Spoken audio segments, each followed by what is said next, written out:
All right, so now we're going to start the actual electromagnetics part of the course. So, we spent a lot of time talking about vector math in the last module, and now we're actually going to get into the real meat of the stuff, which is electrostatics. Then we'll get into magnetostatics, and then eventually we'll get into time-varying fields. So since we did spend a lot of time on the math, like I said, we're going to be going faster through these modules because now I can assume that you know the math fairly well. So what are we going to be talking about in the electrostatics module? Well, first of all, does anyone know what does electrostatics mean? If we take the two parts and we tease them apart, electro and statics. So electro, obviously, it has to do with electromagnetics, right? Electric fields. What about statics? What does statics mean? Doesn't change. Doesn't change. That's right. That's right. In mechanics, if any of you have taken a mechanical engineering class, there's this term statics. In fact, there's a class just called statics. It's where you look at static forces that do not change with time. So electrostatics is where you have electric fields, you have electric forces, you have charge distributions that do not change with time. Okay, that's going to be the key part of this module. So in this module, we are going to talk about how to calculate electric fields from charges. So Coulomb's law is the first one we're going to go over. And basically, we're going to find out that electric fields point from where you have regions of positive charge. They always point away from the positive charge. And wherever you have negative charges, they point towards the negative charge. So you can start drawing these arrows, these electric fields, based on where you have positive and negative charges. That's a really simple explanation, but what we're actually going to do is we're going to go in and actually calculate what the electric fields are, what the vectors and directions are. That's going to be the first part. Coulomb's law, we're going to be doing that with discrete charges where you have like specific charges at specific points in space, and we'll also be doing them with charge distributions, which is where you have continuous distributions of charge. So we'll talk about the differences between those two. We'll talk about Gauss's law. Gauss's law is a way that you can use symmetry to simplify some of these electric field calculations, because we're going to find when we use Coulomb's law on charge distributions, Coulomb's law can get a little bit hairy in some of the questions. You have to be very careful about how you set up the integrals. But Gauss's law, if you have symmetry in the problem, then you use Gauss's law because that simplifies a thing quite a bit. You're taking advantage of symmetry, and that will help you solve the problems quicker. After we talk about electric fields, we're going to get into electrostatic potentials. What's another word for electrostatic potentials? Voltage. Yeah, exactly. So it turns out that if you use electric potentials instead of electric fields, a lot of these problems become much easier as well. Whenever you have a bunch of charges in a system, you can either describe them in terms of charges and electric fields. You can also describe them in terms of electrostatic potential. So let me explain how that works. With electric fields, we know that wherever you have positive charge, the field lines point away from the positive charges and towards the negative charges. When you think about electrostatic potential, wherever you have positive charges, you have high potential. Wherever you have low charges, you have low potential. So you can actually start to create a potential field based on where the charges are. And it turns out that doing it that way is actually a little bit simpler than doing the electric field calculations. And a lot of times with electrostatics, we will do a combination of both, depending on what you're trying to find out from the system. So we'll get into more of that later. After that, we're going to get into talking about different types of materials because electric fields behave differently depending on what type of material you're in. Conductors. The electric fields behave a certain way in conductors. For example, charges tend to accumulate on the surface, and electric fields inside the conductor are always zero. I don't know if you knew that or not, but we're going to be talking about the details of that. Then we're going to talk about dielectric materials.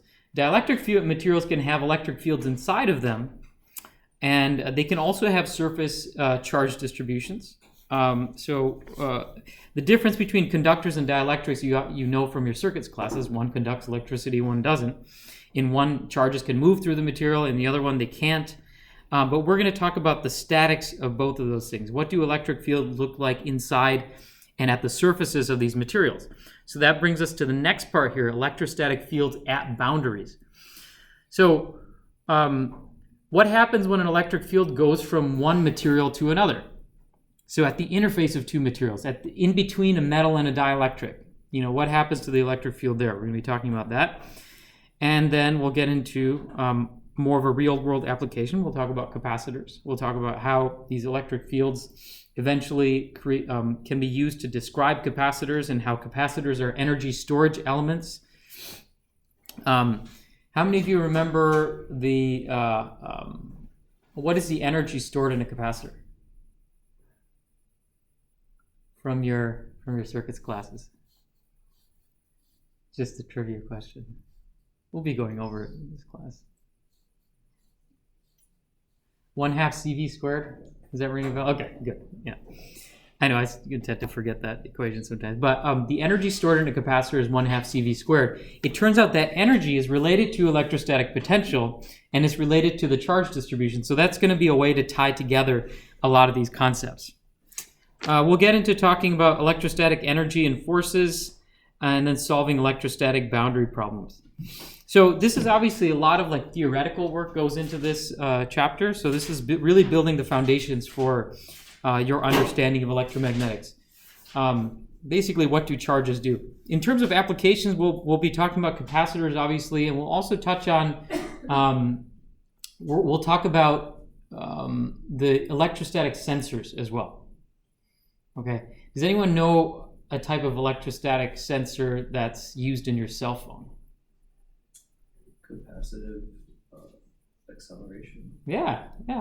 Cool. See, have you worked with them before? You mentioned it in the. I mentioned it in the earlier class. Yeah. Good memory then. So the little accelerometers that are in your cell phones, the ones that detect when you change a screen from one position to another, and and your screen rotates from landscape to portrait. Those are little accelerometers. They're little moving devices, and it turns out that those moving devices are two plates of a parallel plate capacitor. So when the two plates move, they actually change the distance between the two metal plates of a capacitor, and they change the capacitance. And that type of sensing mechanism is used in your cell phones. It's used in your Fitbits to detect motion like this. It's used in what else? In your cars for crash sensing, like airbag deployment.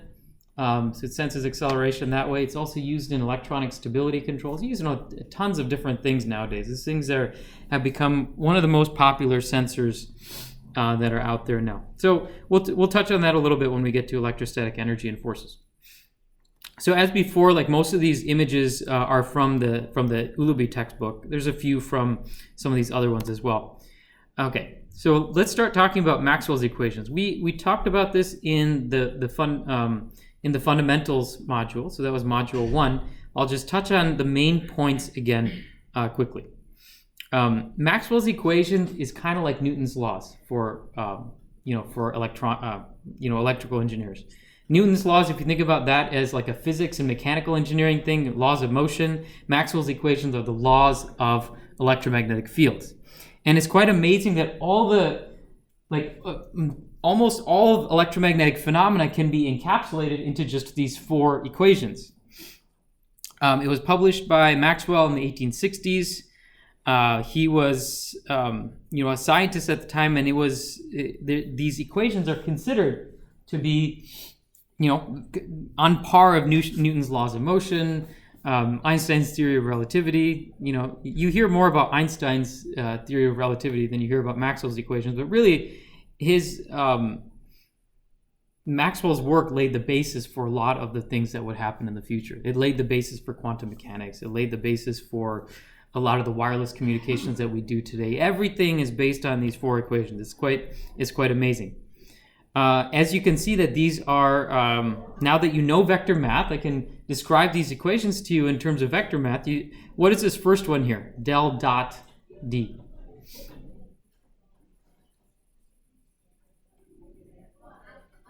Del dot. Which one of the vector operators are those?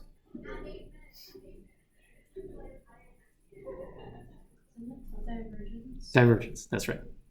So this is saying that the divergence of D. D is an electric field. It's a way to describe the electric field. The divergence of the electric field equals the charge density. All right. We'll come back to this equation later, but just think about what that means in terms of, now that you guys understand vector math, what does divergence mean? What is divergence a measure of?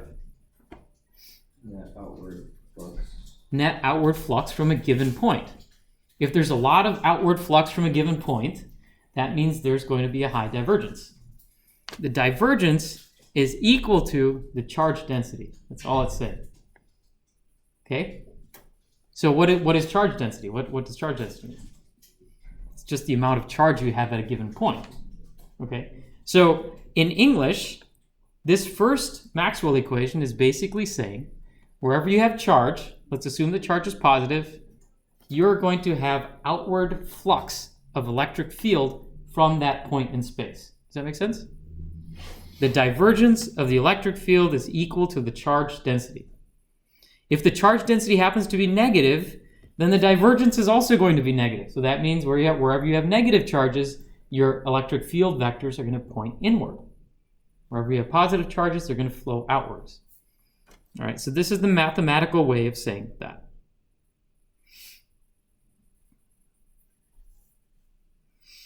The next equation is del cross E is equal to negative dB dt.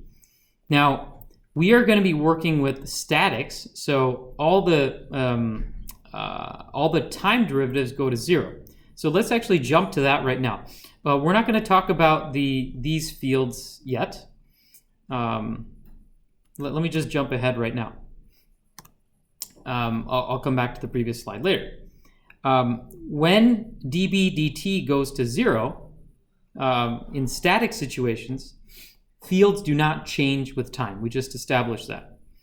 So del cross E equals negative dB dt. In a static situation, this dB dt becomes 0.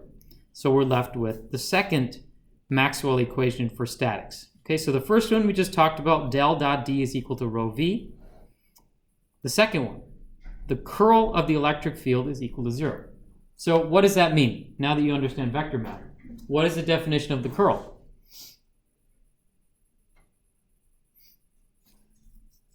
Circulation of the point. It has to do with circulation, right? The more curl you have, the more the field rotates, right? So the second Maxwell equation is stating that the rotation of the electric field is equal to 0. Okay, you cannot have rotating electric fields. All right, so first Maxwell equation, divergence is equal to charge density. Fields go out from positive charge towards negative charge. Second Maxwell equation, the curl of the electric field is 0. There's no rotation in the electric field, in static electric fields. That changes in dynamic fields. We'll get to that later. Okay, so let's go back. And this is the second slide. And just talk briefly about like the other Maxwell equations and what all four of them are. The first one, the one that we just talked about, relates electric displacement to charge. Okay, that is called Gauss's law. So this first one that we talked about is called Gauss's law. The second one that we just mentioned, the curl of the electric field, is equal to negative dB dt. This rule is called the Faraday's law of induction. So I just mentioned that in statics, dB dt goes to 0. So you don't have any induction for static electric fields. But when we get to this law later, when we start talking about time-varying fields, it turns out that this Maxwell equation is very, very important in power generation. Okay? So it's important in power generation and wireless communication. But let's talk about power generation for a second. Okay? You know how like when you have like a Hoover Dam, imagine Hoover Dam, right? You have like a big dam of water, and that water is flowing through these tunnels. Have any of you visited Hoover Dam before?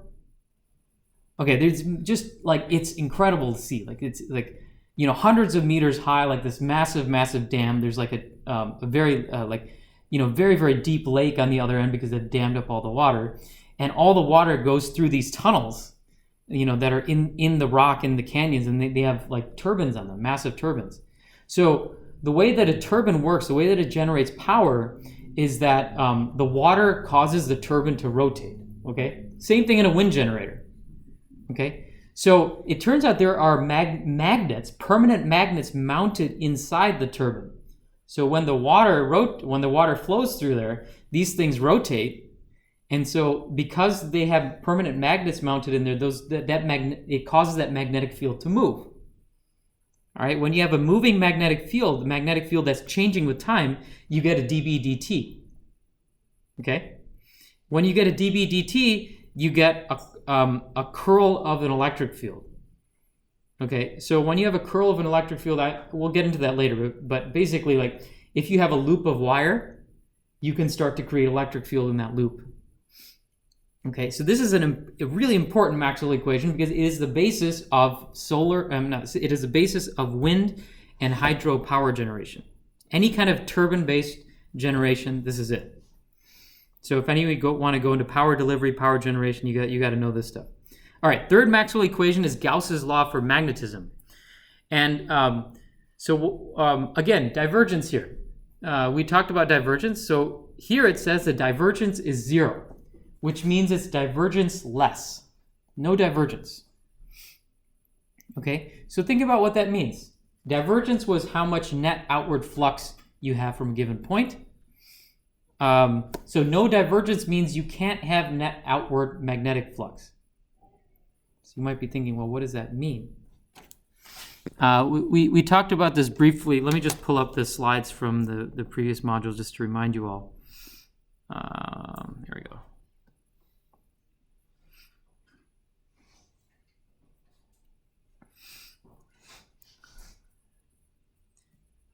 So this is the magnetic field from a permanent magnet. Okay, so divergence is we think about divergence as in terms of net outward flux. Okay, so what that means is if you draw any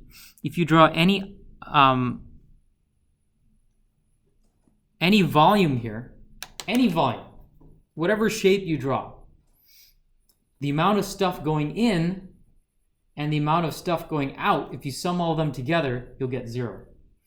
Let's look at this for a second. I drew an arbitrary volume up here. All right, there's stuff going in at the bottom and there's stuff going out at the top. So there's inward flux and outward flux. The net flux is equal to 0. Okay?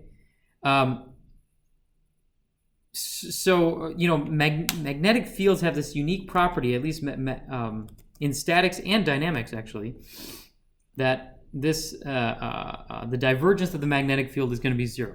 And what that translates into is that there are no magnetic point sources. Compare that to Gauss's law for electrostatics. With electrostatics, you have a point charge, and the vectors can flow away from that point charge. Right? Positive charge, electric fields point outward from here. There's no such thing as a magnetic point source. There's no analogy in the magnetic domain where you just have a north pole. All right? You can't have just a north pole on its own. It's also always accompanied by a south pole. So your field vectors always end up looking like this, rather than outwards from a given point.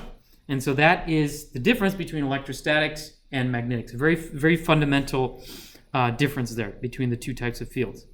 The last one, Ampere's circuit laws, is it also states a way that you can generate magnetic fields.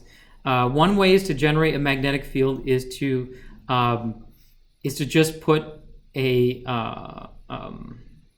current through a wire.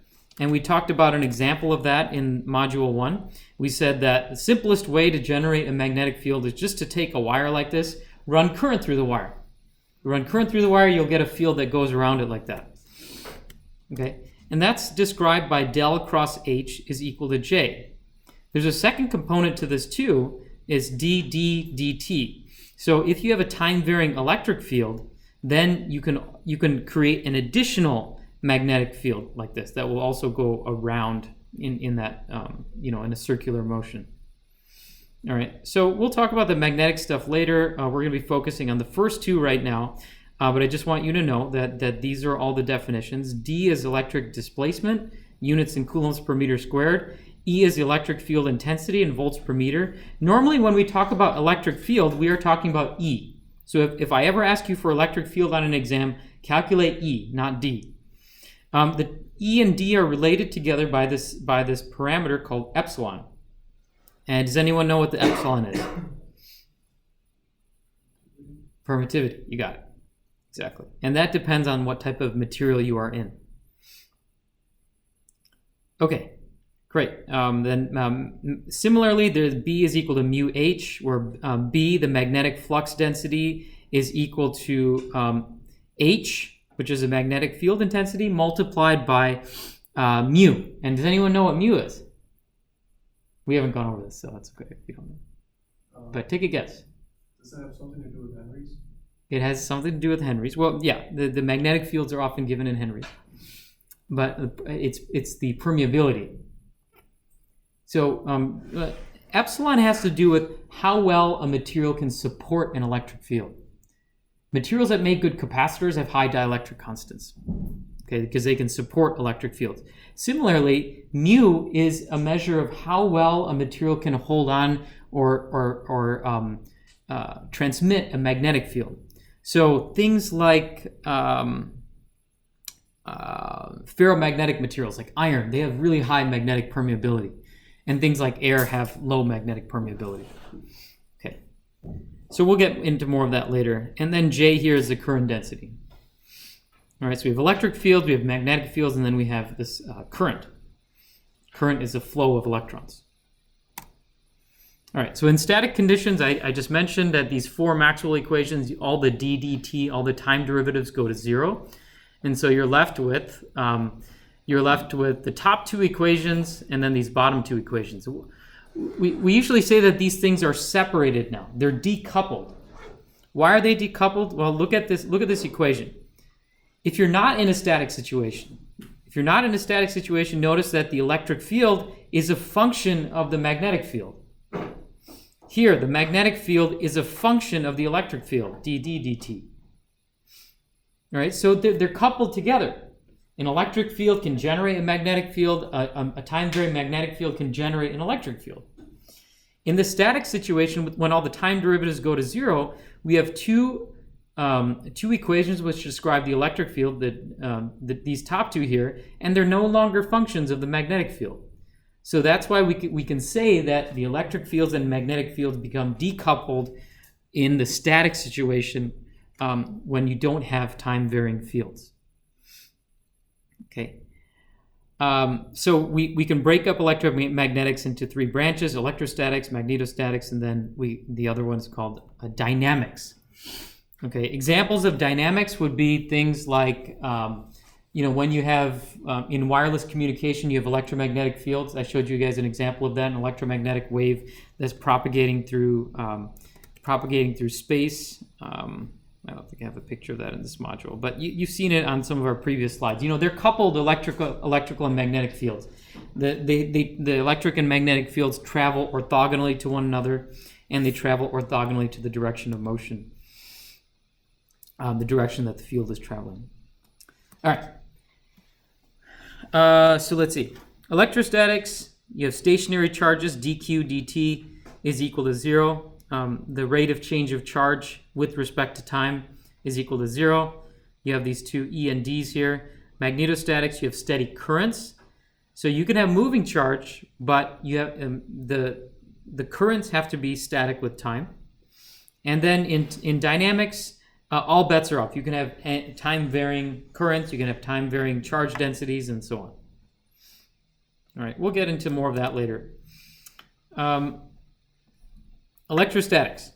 So I talked a little bit about this already, so I think we'll just skip over this. We have two relations. One specifies the divergence of the electric field, the other specifies the curl. And so we talked about what the intuition of these two things are. Del dot D is equal to rho V, and then del cross E is equal to 0. Another important rule which is not directly these are physics equations that are helpful to know. I mean, these equations can actually be derived from Maxwell's equations, but I think it's just good to put these equations up front because there's something you may remember from physics, and it's just one of those things that you just always end up using these things. But you have to know when they're applied. So these are the, I mentioned that my high school physics teacher, like he described these as Fek and Ved, like two brothers or two friends. Something worked about that because I still remember that, and that was like, I don't know, years ago, 25 years ago. But anyway, so Fek, the first one, describes the force on a charged particle in the presence of an electric field. The way that you have to think about this is in terms of our basic electric field generator, which is a parallel plate capacitor. You have your voltage between two plates, a positive charge on one side, negative charge on the other. They're separated by a distance d. Uniform electric field happens in there. Uniform electric field. The electric field is the same everywhere within this two-dimensional space here. Out here, the electric field becomes funny. There's like fringing fields and things like that. But in here, it's uniform. Same amount of positive charge on the top plate as there is negative charge on the bottom plate. Equal and opposite amount of charge in both plates.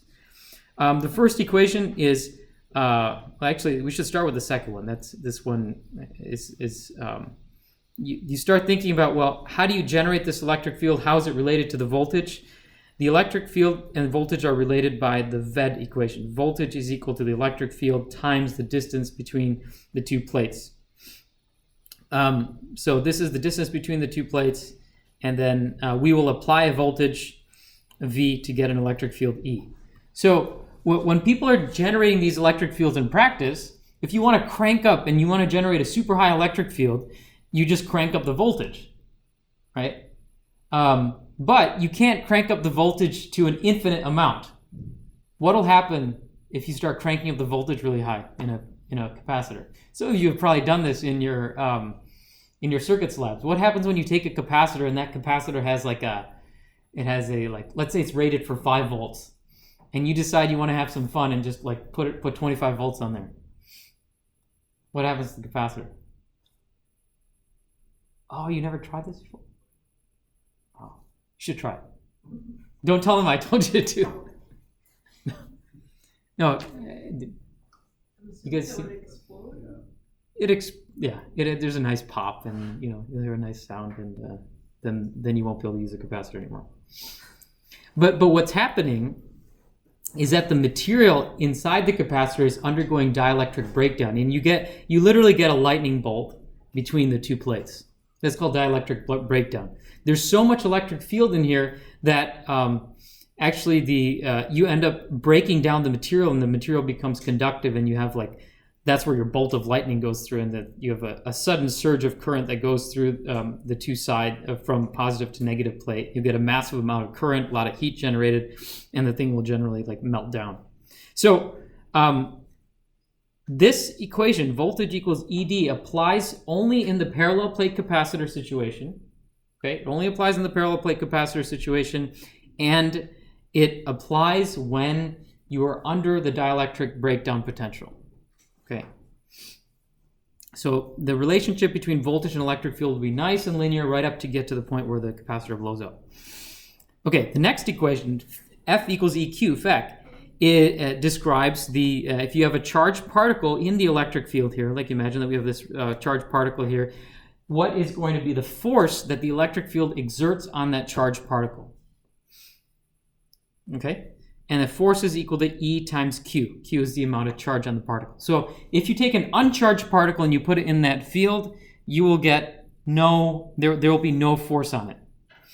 But conversely, if you have a very highly charged particle or a very strong electric field, you get a strong force on that particle, and that particle will accelerate if you let it go. And we talked about one of your exam problems was calculating the maximum velocity of that particle. All right, charge density distribution. So there's 3 different kinds of charge density distributions that you will need to know for your problems. So we'll talk about a few of them right now. So you can think about volumetric charge distributions, surface charge distributions, and then linear charge distributions or line charge distributions. So the first type of problem we're going to be solving in this module is something that looks like this. You're given a certain surface charge density, a function, and you want to calculate the total charge. So let's go back to this and look at what is a charge density distribution. It's an equation that describes where the charges are and how dense those charges are. Okay, so if your charge density is really high, you could have, that means you have a lot of charges packed into a small area. In the examples that I gave you before, like in the previous modules, here, let's look at this one for example. We were talking about very simple situations where you just have, like, let's say one charge. And what's the electric field from a single charge? Okay, you can use Coulomb's law to calculate that. We'll be doing examples of that. But in real world situations, you have a charge distribution, which means you have a whole bunch of charges arranged in a certain geometric format. You know, one really simple example is what we just did here. You have these two metal plates that are stacked on top of each other. You put a voltage across there, you get a buildup of positive charge on one plate and negative charge on the other. What type of charge distribution is this? Is this a volumetric charge distribution? Is this one a surface charge distribution, or is it a linear one? So imagine this in a three-dimensional kind of thing where you have a bunch of positive charges here like this. And then you have your negative charges on the bottom plate. So what type of charge distribution is this?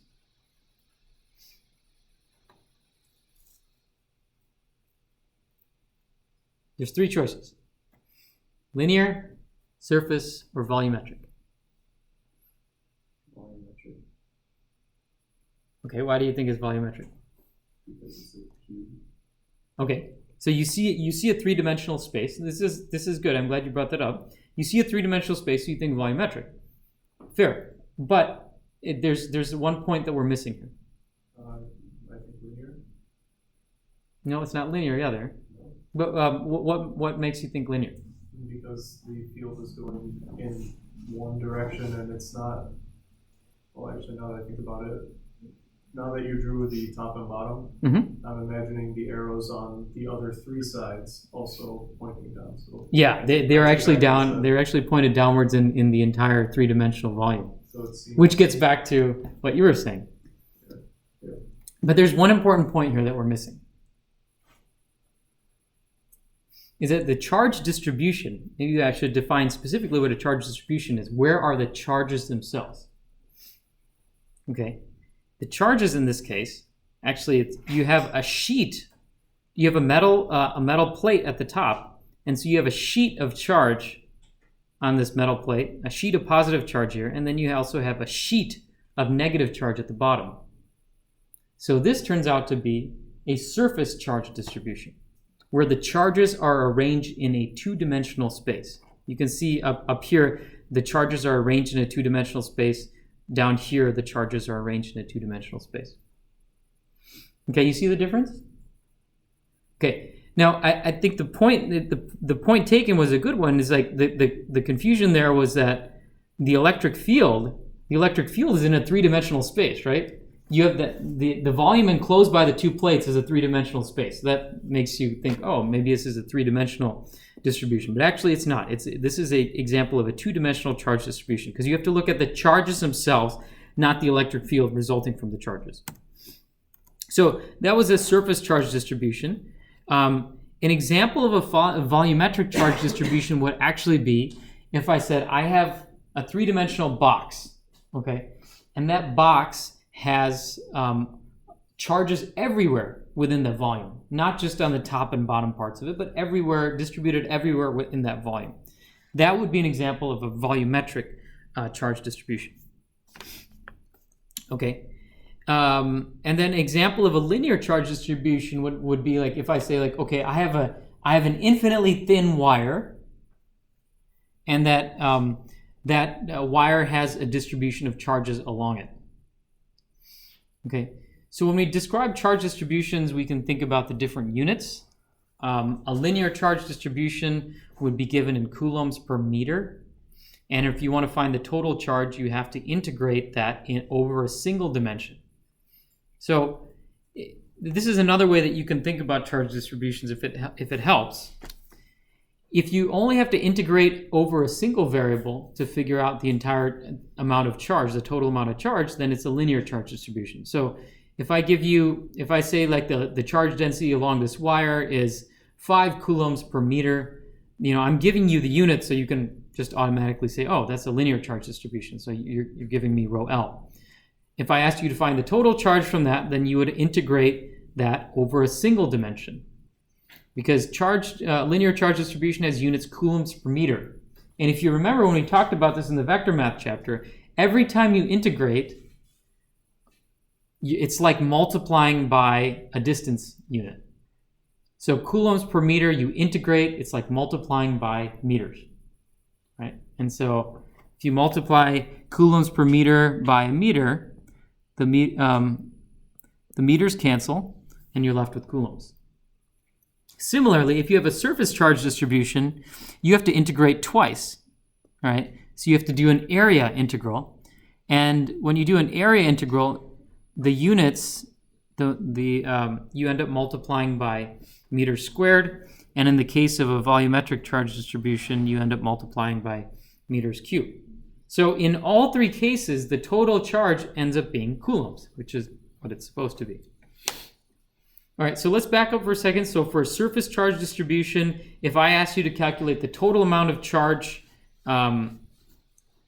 let's say in this problem here, I asked you to calculate the total amount of charge on this upper plate. I give you a charge density, and then from there, you would integrate that charge density over 2 dimensions, over the length and the width. Integrating over 2 dimensions, that will give you the total charge. If I give you the volumetric charge density, and that's its units of coulombs per meter cubed, then we can get the total charge by integrating over the entire volume. Okay? Questions? All right, we'll just do a quick example problem. So suppose we have a surface charge density, and you guys probably have, if you download this in your notes, you have the problem, but you don't have the solution. So I suggest that we can all just go through this together. So you have a disk with radius r equals 0.03 meters. And this disk has a surface charge density, rho s equal to 200 r coulombs per meter squared. And the question for these surface charge type questions is, what is the total charge? So then it really becomes just a simple integral. But I have this, put like a 5-step strategy here, if that helps. Not because this is a super challenging problem, but because I really believe in like having, a very methodical process of solving the problems. And the first step of that strategy is to always draw. Get used to drawing 3-dimensional problems, 2-dimensional problems in this class, because if you can visualize it, it'll make things easier to be able to actually solve the problem. So let's actually draw this here. Okay, it says a disk with radius r. So just draw a disk like this. You're going to draw it in kind of a 3-dimensional space. And they're saying that the radius r, this r is equal to 0.03 meters. All right? So there's just a basic drawing there. It also helps to think about what the charge density distribution looks like. You could actually solve this problem without actually knowing or visualizing what it looks like, but other problems, like knowing that distribution is actually going to be necessary to solve the problem, because you have to know where the function is valid and where it's invalid. For example, let's just do this one, for example. Okay, rho s is equal to 200 times r coulombs per meter squared. So, what is going to be the charge density right in the middle of the disk? So it says your charge density is 200 times R. So in the middle of the disk, what's R equal to?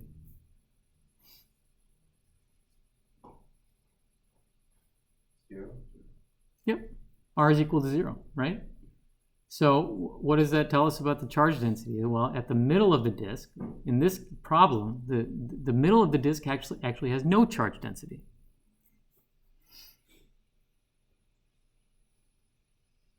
All right, so I'm just going to draw R here and say at the middle of the disk, the charge density, let's say rho sub s, is equal to 0. What happens as I move towards the outside of the disk?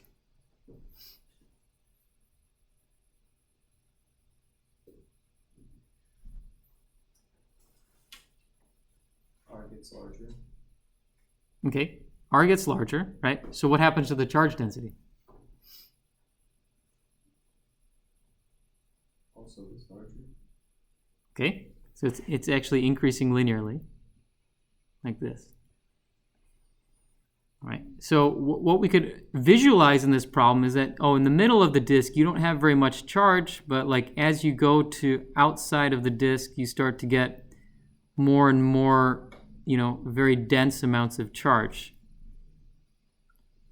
And by the time you get to the middle, there's no charge. So imagine like this type of charge distribution kind of going all around the disk like this, okay?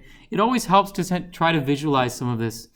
I can give you another example of a problem. What if I said the charge density was 200 over R, 200 divided by R?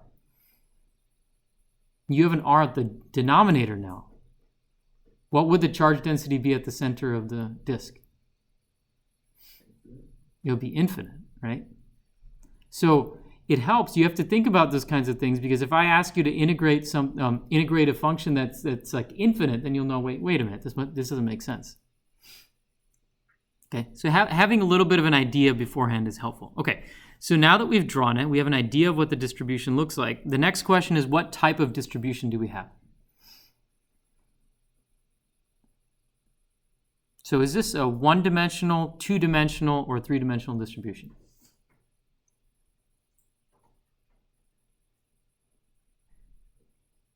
Let's have some of you in the back. This is nice. We have a small class, so now I can pick on people.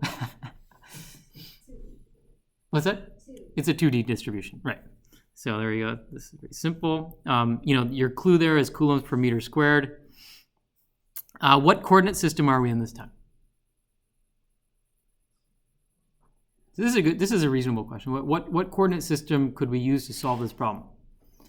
Because there's actually multiple answers to this question, but one of them will be the easiest. Cylindrical. Cylindrical. Why do we want to use cylindrical here?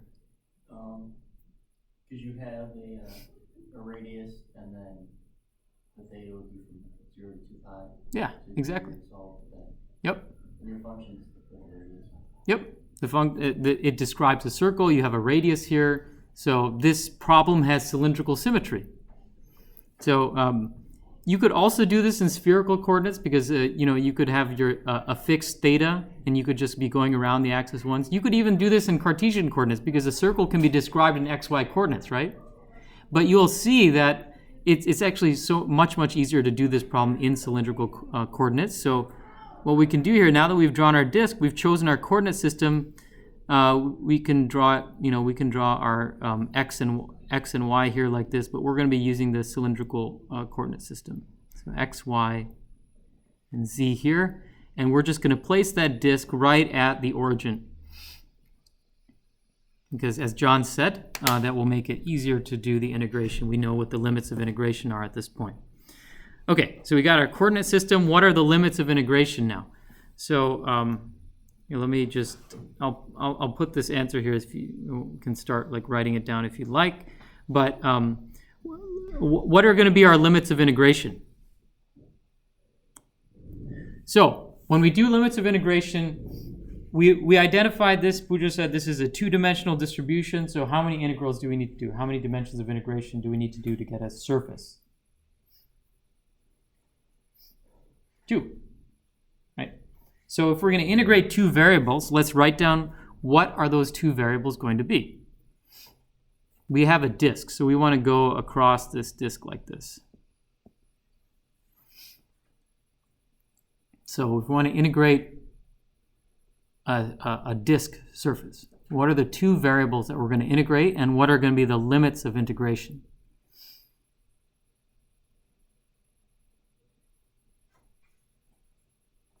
So we've decided already that we are in a cylindrical coordinate system, right? Cylindrical coordinate system means we have, what are the three variables in the cylindrical coordinate system?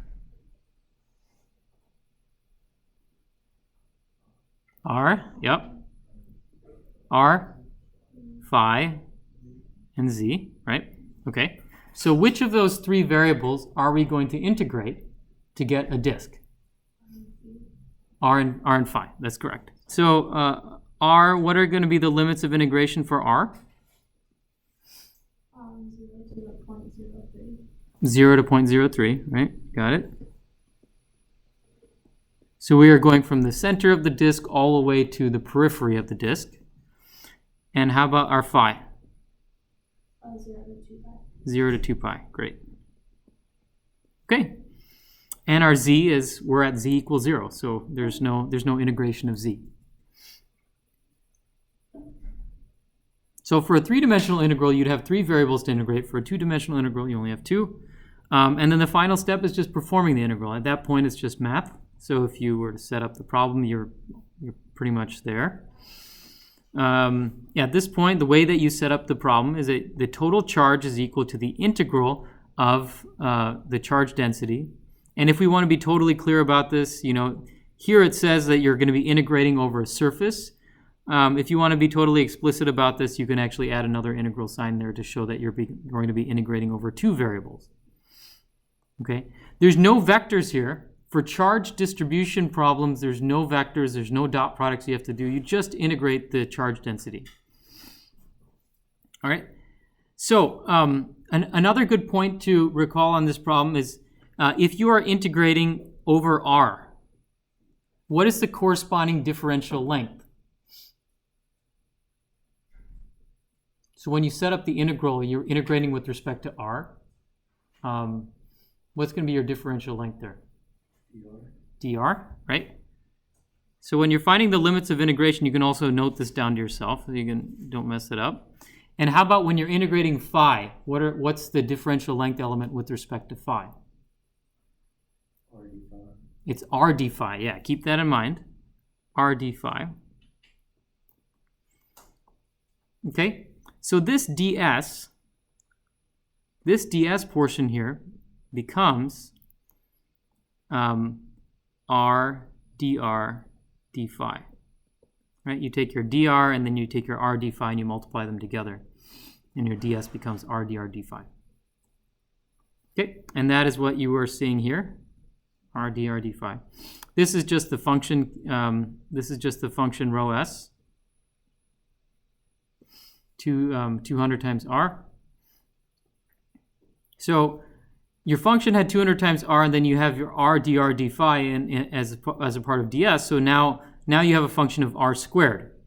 The rest of this is just the math, and the way you do the integral, just to remind everyone, is you do it inside out. So we're doing the r integration first. We have a function r squared, so you take the integral of that, r cubed over 3.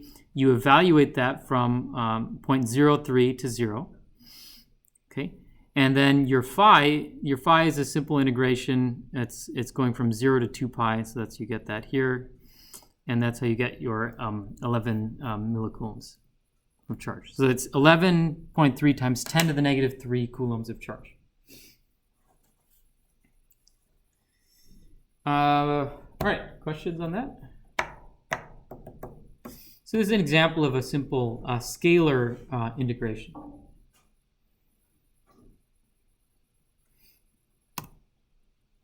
Okay. So the first type of problem you're going to have in this module is a charge density problem. I give you the charge density, you figure out the total charge. The next type of problem that you're going to have is to calculate the electric field from a discrete distribution of charges. So I say there's a charge here for this much, there's a charge here with this much, there's a charge here with this much. Calculate the electric field. So the first thing we're going to start off with is if you have the simplest type of problem, and we went over this in Module 1, we're going to revisit it now, electric field from a single point charge.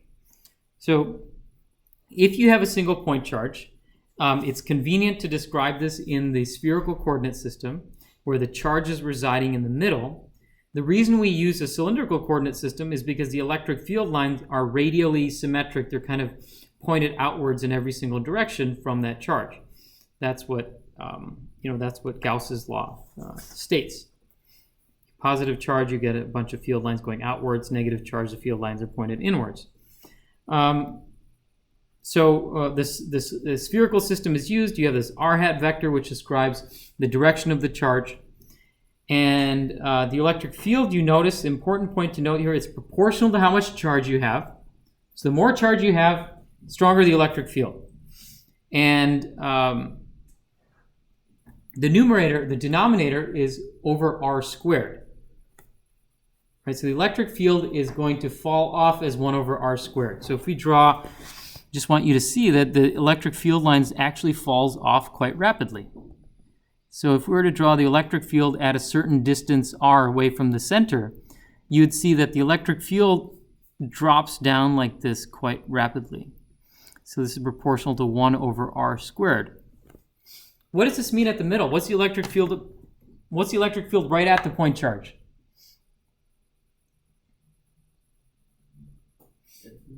It's infinite, right? Because you have 1 over r squared. So the electric field is actually undefined right at the point charge. But as soon as you go away out of the point charge, it drops off. It drops off quite drastically.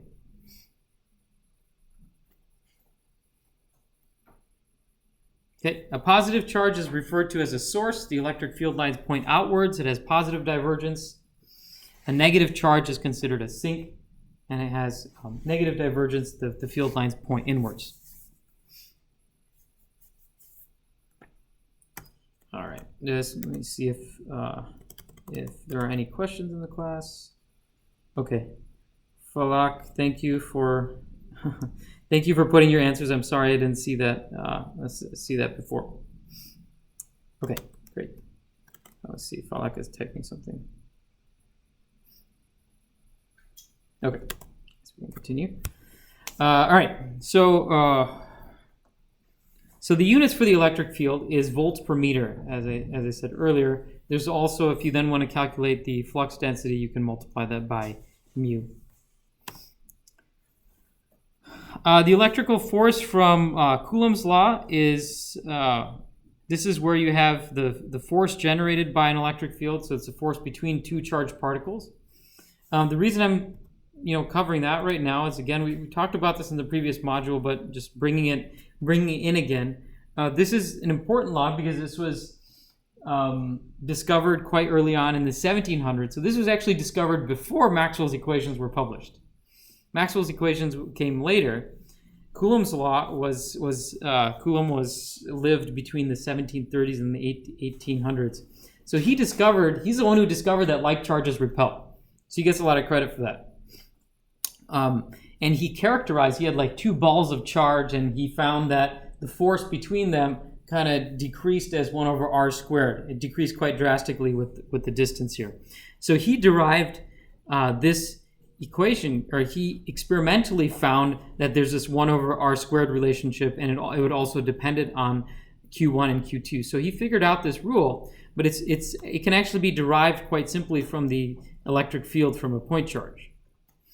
So if we take this electric field from a point charge, and then we also use the rule F equals EQ, FEC, then we can actually find the electric force in Coulomb's law. So let's just do that real quick.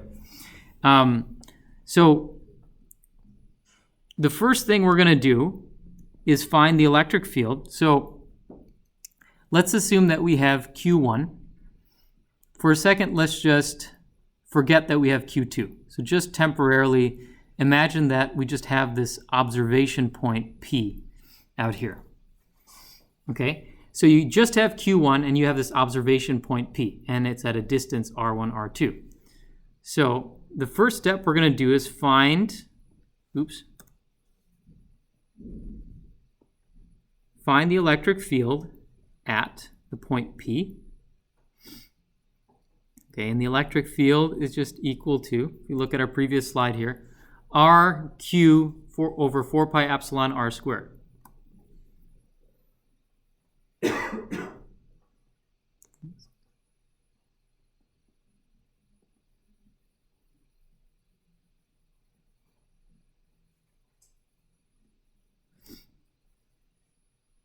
Q1 over 4 pi epsilon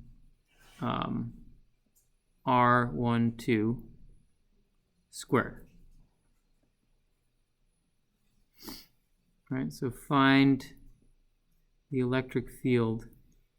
I don't know why it's, oh, that's kind of weird. Let's erase this. Huh. Let me restart that for a second.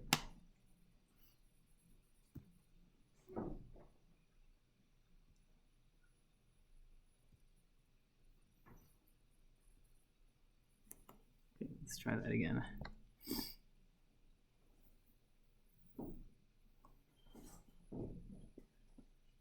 Find the electric field at P.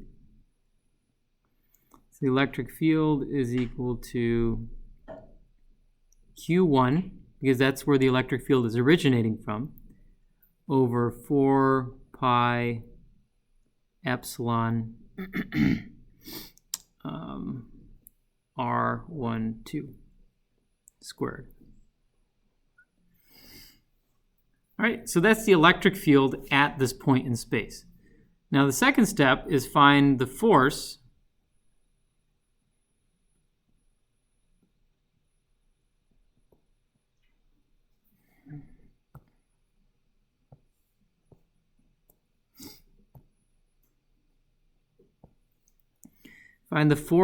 on a charged particle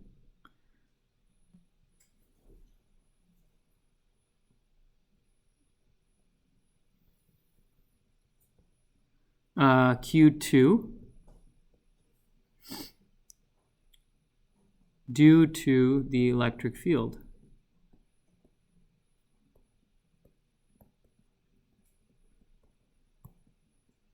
From Q1. So the force is just given by that physics law. Force is equal to E times Q. Oh, I forgot to add this is in the R hat direction. The electric field, Q over 4 pi epsilon R squared. So we would take the electric field and just multiply it by the charge, and we end up getting Q1, Q2 over 4 pi epsilon R1 2 squared. All right, and this is pointed in the R hat direction, R12 direction. So Coulomb's law can be derived, quite simply by using F equals EQ and then the electric field that we found on the previous slide.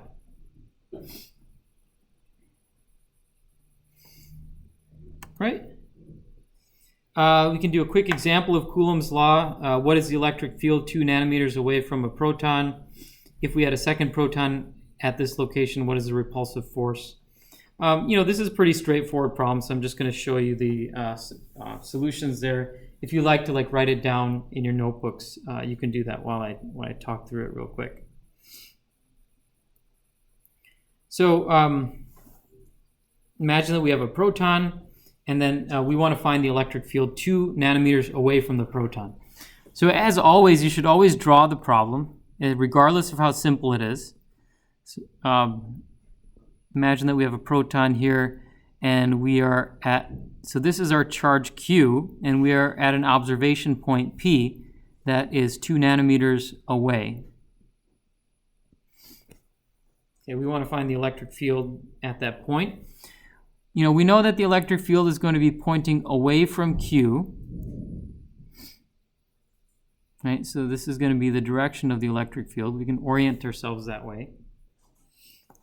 We are using the spherical coordinate system in this problem because the electric field, the definition of the electric field is given in the spherical coordinate system. And so the electric field is going to be in the r hat direction, assuming that the proton is at the center, is at the origin. So if we want, we could actually draw in the x, y, and z axis on this problem with this q located right at the origin. Okay, so here's our observation point P. The solution is to find the electric field. You just use this equation. Q is equal to 4 pi epsilon r squared, and this should be in the r hat direction. I'm going to add that in there. All right, the charge for a single proton is 1.6 times 10 to the negative 19. So this is a constant that I would actually give you on a test. So that's the charge for a single proton. And negative 1.6 times 10 to the negative 19 is the charge for a single electron. All right, the denominator here is 4 pi epsilon r squared. You've probably seen this before in some of the example problems, but this is the permittivity of vacuum. Also a constant. Does anyone know the units for that? Anyone recall?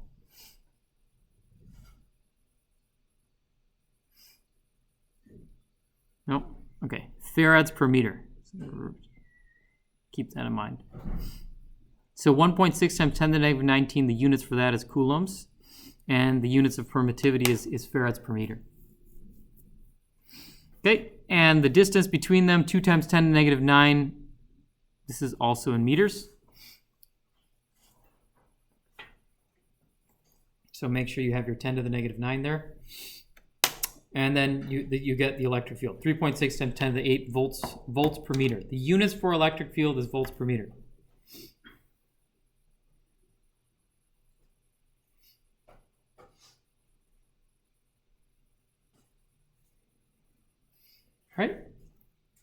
All right, next is you figure out the force.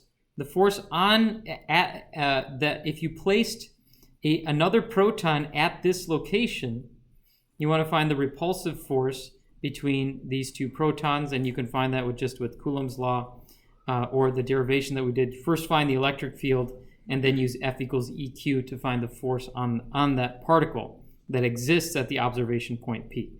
So electric field you calculated already. This is the amount of charge for a proton, and you get 5.8 times 10 to the negative 11 newtons. Very, very tiny amount of force. But these forces actually go way, way up when these distances become very small. So electrostatic, it turns out that electrostatic charges are very, very significant, or electrostatic forces are very, very significant as you go to the small scale. We talked about this a little bit in Module 1.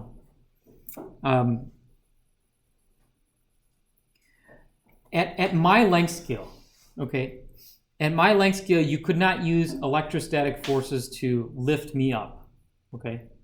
It would just require, my body weight at the size scale that I am would be too much for, you couldn't generate enough electrostatic forces to lift me up. I mean, you would have to generate massive, massive, massive voltages, and as I mentioned before, when you generate massive voltages, you end up getting a dielectric breakdown. So it's not practical. On the other hand, if you go to the really small scale, when you go to the quantum scale, like atomic scale, then electrostatic forces, the particles themselves have essentially no mass. Like 10 to the negative 31 kilograms. The particles are essentially like really, really light. But at that size scale, electrostatic forces can actually be very significant. And that's the reason why, if you look at all of chemistry, the chemical interactions, when chemists try to look at whether a certain molecule is going to interact with one another, all that stuff that's being done nowadays on these computers, they call them chemical simulation. I forget the name of it. I think they're called molecular dynamics simulations. You could actually draw a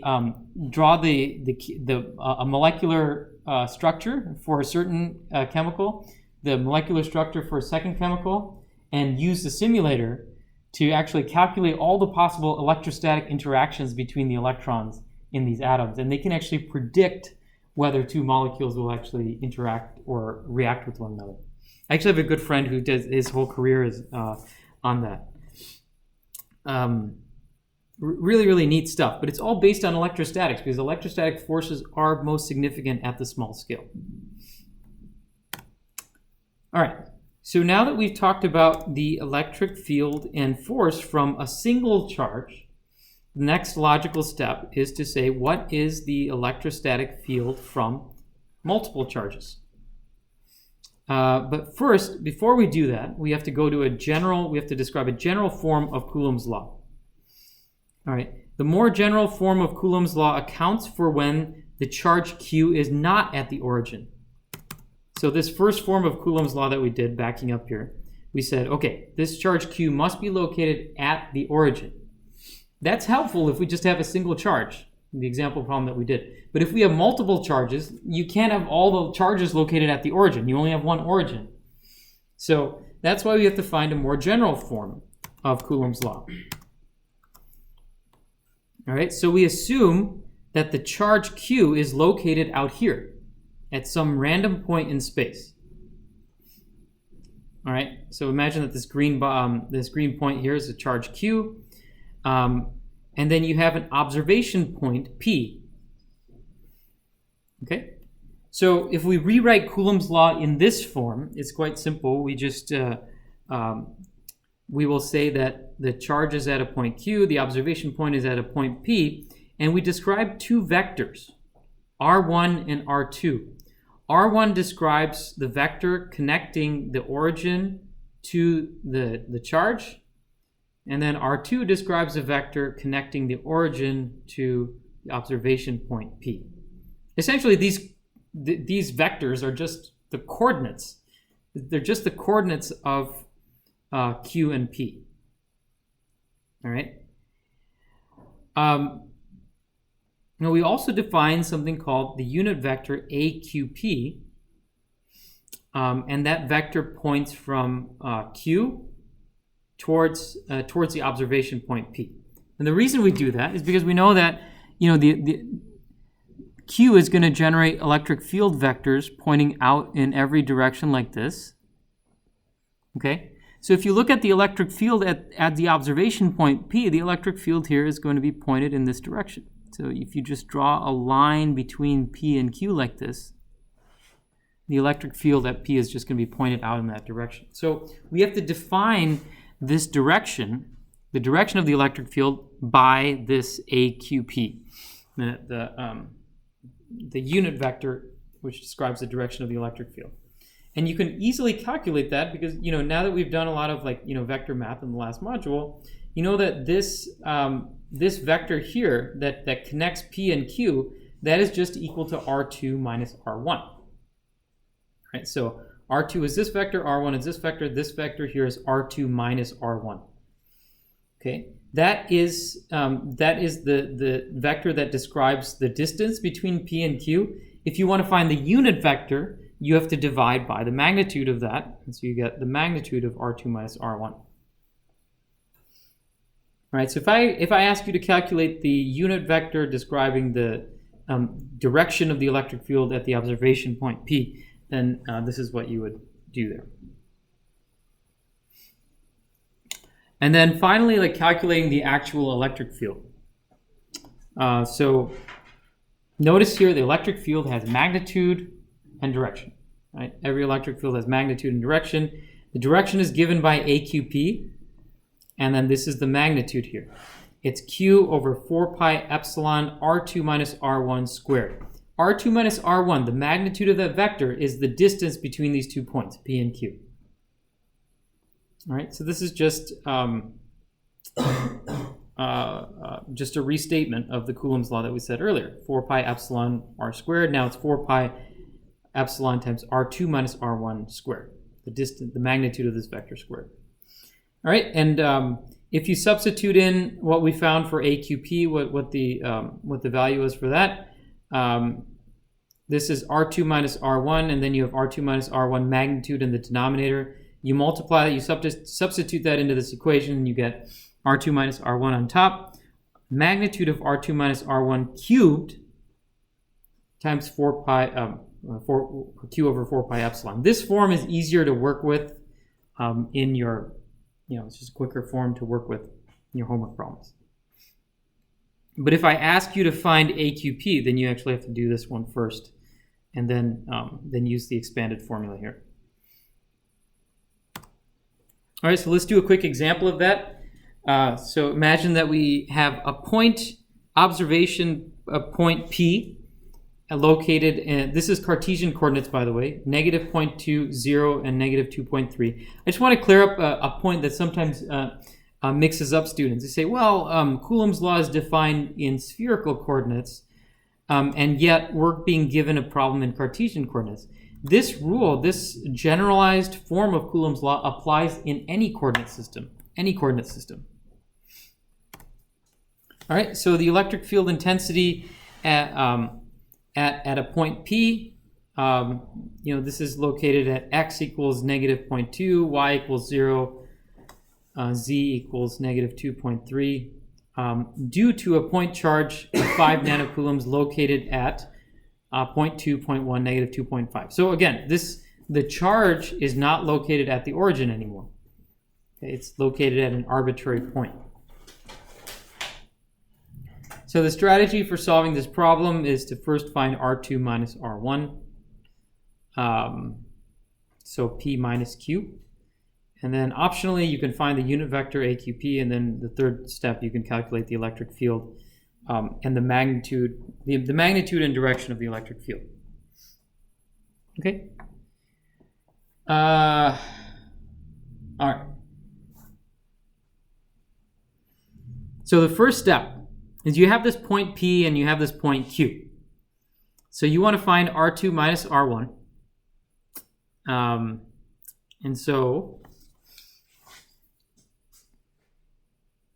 I like to do it like this, 0.2, 0. So this is your P, and then this is your Q.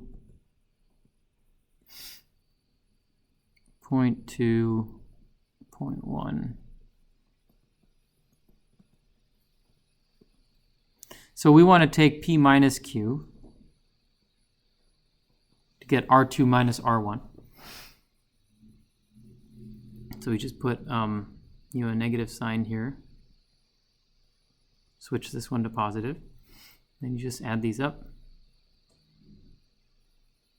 You get negative 0.4.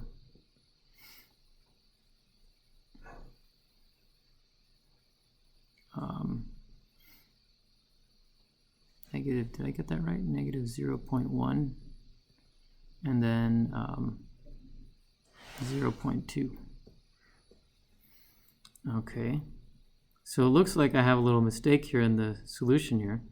Does everyone see that? So this is 0. P is located at 0, and then Q is located at negative 0.1. Or Q is located at 0.1, so when I subtract the 2, I should get negative 0.1. But here in the solution, I have negative 0.2 for the y hat. Okay, so this solution would actually be incorrect. This should all be changed to 0.1 here. So just keep that in mind when you're doing this problem, if you're doing this problem at home for your checking it over at home. Yeah, this is not going to be correct. In any case, the process, right? So we subtracted P, which was subtracted Q from P, and we got this vector R2 minus R1. Just subtracting the components of each one. And you end up getting this vector. Now, the next step here is that you want to find R2 minus R1 cubed, because that's what you're going to need in your denominator here. So you just take the magnitude of this, cube it, you'll get an answer here. And then finding the electric field is relatively straightforward from there. Okay, so some of the points that I want to make sure that you know, you're given a charge of 5 nanocoulombs, so 5 times 10 to the negative 9 coulombs, 4 pi, and then you're in air. So when I give you these problems, you'll notice that I will sometimes, most of the times I'll give you problems that are just electrostatic charges located in air. And when you're in air, the dielectric constant for air is 8.85 times 10 to the negative 12 farads per meter. If I say instead that this charge distribution is in like Teflon or something like that, then you have to take the relative dielectric constant of Teflon. So I'll talk about this more later in the chapter, but I'm just going to tell you this right now. Epsilon equals epsilon 0 times epsilon r. So epsilon 0 is always 8.85 times 10 to the negative 12 farads per meter. This epsilon r, it depends on the material. Okay, and that number will be unitless. It does not have any units. So something like Teflon, I think it has a dielectric constant of like 2 or 3. One of the materials with highest dielectric constant with something like 80 is actually water. Pure deionized water that has no ions in it actually has a very high dielectric constant. So we're going to find out later that the dielectric constant actually has to do with the polarizability of a material. So if you have a polar molecule like water, you can have a very high dielectric constant. All right, so ultimately we can then calculate the electric field, the magnitude and direction of the electric field from there. Okay. These kind of problems are, there's just a lot of arithmetic involved, so it's easy to make any errors. I'll show you how we can calculate some of these fields using Python in a Jupyter Notebook. I'll show you that. I think we'll get to that.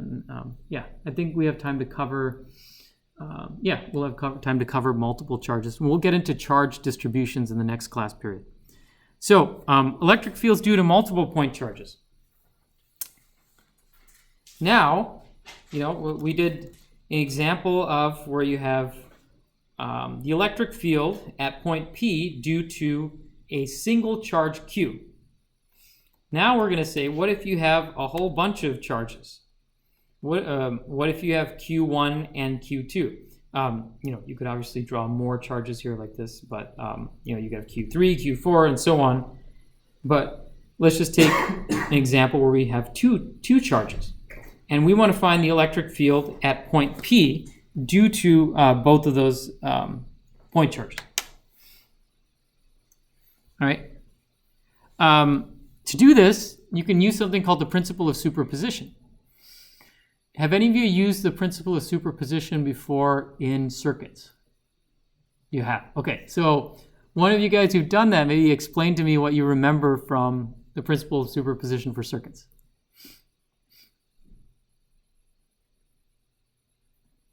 You turn off all the sources but one, and you do that for all the sources and then add all the results up to the final result. Yeah, that's right. That's right. In a circuit, so when you guys learned about the principle of superposition in circuits, you imagine that you had a circuit that had multiple voltage sources and multiple current sources in there. And you wanted to find, like, a typical problem that you get is find the voltage at this node when you have multiple current and voltage sources in there. So one of the strategies you can do is take one source at a time, find the voltage at that point due to the first voltage source, and then turn that voltage source off and find it as a function of the second voltage source, and then the third one. And by adding up the contributions of each one of those sources, you could find the total voltage at that particular node. I could draw that out, but I'm not going to do that because that's not the point of this. I just want to make the point that the principle of superposition also applies in electromagnetics. In fact, it applies to electromagnetics first, and because it applies in electromagnetics, it also happens to apply in your actual circuits classes. These are the fundamentals of circuits, actually. All the circuit theory sits on top of all the electromagnetics theory that you learn in this class. All right, so the principle of superposition states that the total electric field at this observation point P is the sum of the electric fields due to each point charge Q. So what that means is that if we want to find the electric field at point P, the first thing we do is just find the electric field due to Q1. Then we find the electric field due to Q2, and then we just add them together. So let's just look at this for a second without getting into the math of it. And let's just say we're going to just erase this whole thing. Let's pretend Q2 doesn't exist at all. Okay? Let's get rid of this too. All right, so we have our charge Q1, then we have our observation point P, and the electric field due to Q1 is points in this direction, so it's equal to E1 here.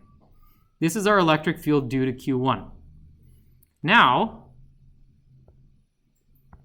what we'll do is we will cross out Q1 and just consider Q2. We have Q2 here, and our observation point is here. So in this case, our electric field due to Q2, you can just draw a line from Q2 to the observation point P, continue on in the same direction, and you'll get the direction of the electric field due to Q2. All right, so there are two separate problems that we have to do. We did an example where you had one charge. You just have to do the same problem twice and then add up the individual contributions. So I'm just going to erase all the ink here again. So we figured out, we do a calculation, we figure out what E1 is, we figure out what E2 is, and then the total electric field here, E, is going to be equal to E1 plus E2. And this is shown nice in a nice schematic way here. If you imagine that E1 and E2 are the two legs, the two sides of a parallelogram, then the total electric field is going to be the line that cuts right across that parallelogram. It's the sum, it's the vector sum of those two electric fields. Okay, so if you take this concept and then you were to just write that out schematically, or write that out as in an equation form, you're just going to get a summation like this. And so this summation here, what's happening is that you have a summation of each charge Qi, and then the distance vector for each one of those charges. So R1 minus Ri, R minus Ri magnitude cubed. So this gives you the unit vector, but it also takes into account that R minus Ri, there's a second R minus Ri here, the magnitude that is part of the electric field equations that you saw earlier. All right, so you're taking a summation of these, adding up the contributions of each charge in the system. Notice that the summation goes from I equals 1 to n. So however many charges in the system, you have to add up the contributions of each one. All right, so the way to do this, the strategy for this is simple and it's tedious. So let's say you have 2 point charges Q1 and Q2. They're located at different points in space. You're asked to find the electric field at an observation point P is equal to 3 times 1 times negative 2, 3, 1, negative 2, and then the force on a charge located at that point. So the strategy in this problem is just to find the electric field at Q1, then find the electric field due to Q2, then find the electric field due to Q3, and so on until you've done that for all the charges in the system. Then you add up each one of those electric fields to find the total one and calculate the force. So let's just you can take a look at this problem. This is also in the Ulubi book as well. So what they're doing here is they have the 1 over 4 pi epsilon 0. This is common between all the electric fields, between all the point charges. You still have this 1 over 4 pi epsilon common factor.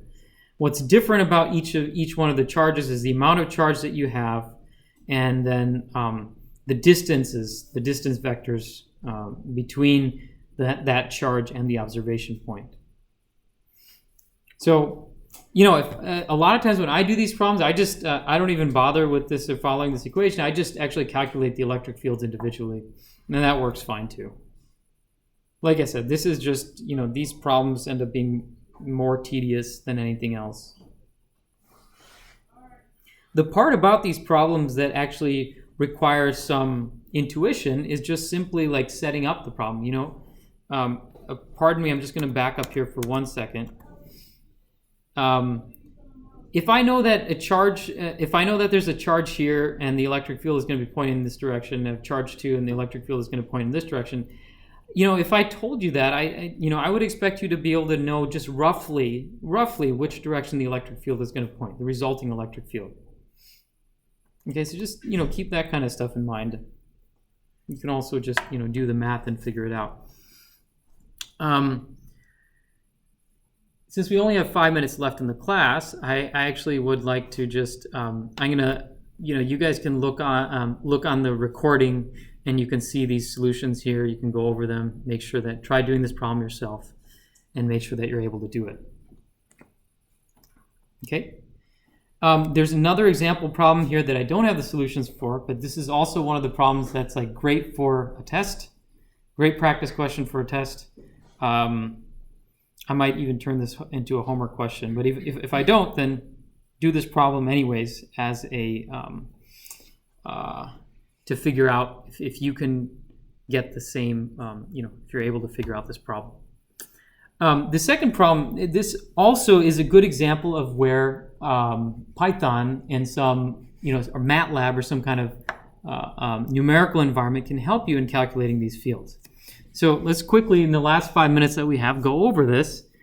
I'm not going to go through manually how to solve the problem, but I'm going to show you how you can do it with MATLAB, or, well, not with MATLAB. We're going to be using Python. So like with any problem, you always start with the drawing. So this is saying 4 points, there's 4 points on the corner of a square with edge length of 1. At each of the points, there's a charge. So let's draw that first. Imagine that there's a square here and there's 4 charges like this. Starting from the top left, oh, by the way, this has an edge length of 1. So let's write that down. At each of the points, there is a charge. Starting from the top left and going in the clockwise direction, the charges are 1, 2, 3, and 4 coulombs. So put 1 coulomb here, 2 coulombs here, 3 coulombs here, and then 4 coulombs here. What is the electric field in the middle of the square? So it's asking you, what is the electric field at this point here? All right, so before we get into the math, I just want to do this qualitatively. Let's do this together as a class. Okay, so 1 coulomb charge here. This is a positive charge, right? So can anyone tell me what is going to be E1? So E1 is the electric field at our observation point P. What is going to be the direction of the electric field due to this charge?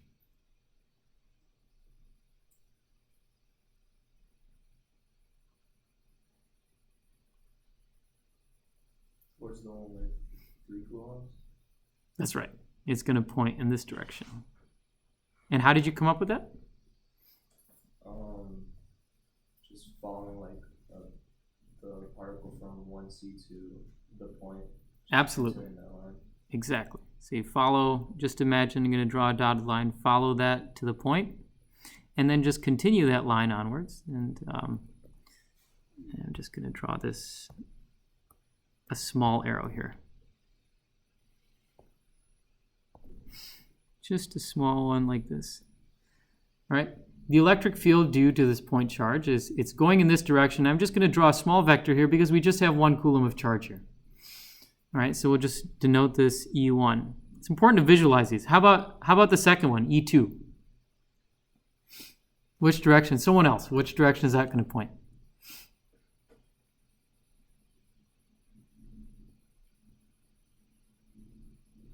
No? What's that? 4C, right? And what's going to be the magnitude of it compared to E1?